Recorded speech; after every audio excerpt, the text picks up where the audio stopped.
Okay, now for the next part. Now instead of using numbers, we're going to be using variables in this particular case. So we have b to the 1/4 times b to the 1/4. So the only thing that has to be the same are the bases, or in this particular case, b, because that just becomes b to the 1/4 plus 1/4. And of course, if I add 1/4, I have to have common denominators. So that is b to the 2/4. And then I can reduce that down to b to the 1/2. So that's what I have. So b to the 1/2 would be those two together. This one here, same thing, b to the 1/3 plus 4/3 equals, if I add those two up, I get b to the 5/3. Now the problem is that I can't have the number in the numerator greater than the denominator, so I have to take something out. So 3 goes into 5. So 3 goes into 5 two times. I'm sorry. Didn't matter whether I switched videos. I still get it wrong. Goes into it one time, and of course we have 2 left over. Okay, so that's our remainder, which is 2, which is our remainder. So that would be, so I'm going to take 1 out. The 1 out comes from this one. That's where that one comes from.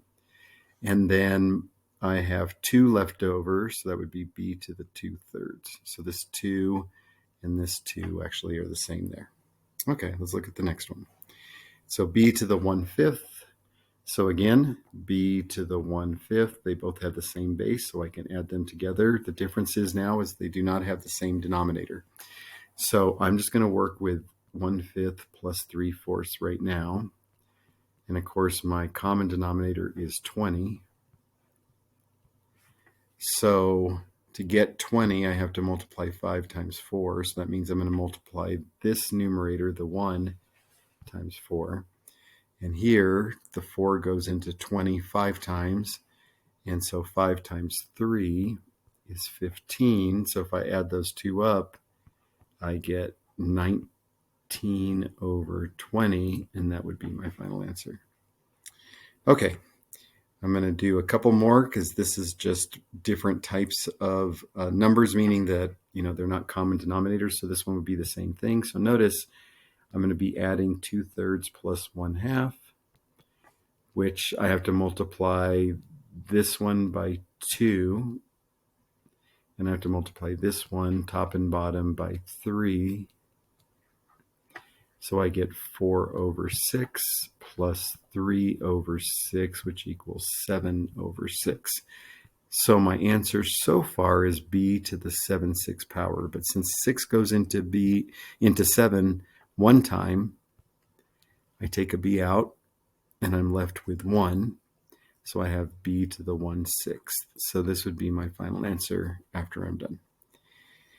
And then finally on this one, and we'll get to some more here in a minute, but finally on this one, we're going to multiply those powers. So I'm just going to rewrite this because it's kind of hard to see, but that's b to the negative 1/5 times, to the 2/3 power. Of course, these two multiply together, just like we've seen in above where I went through some of the properties, or in the last video. So those multiply. So it's equal to b to the minus 1/5 times 2/3. Notice I put parentheses around it just to clear up. Anytime I'm doing negatives, I always like to put parentheses around them.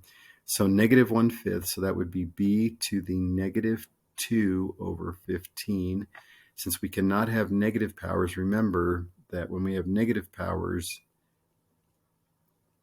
it moves to the denominator and becomes a positive power. So that would be my final answer for that one. So 1 over b to the 2/15. And then we'll move on to the next one in the next video.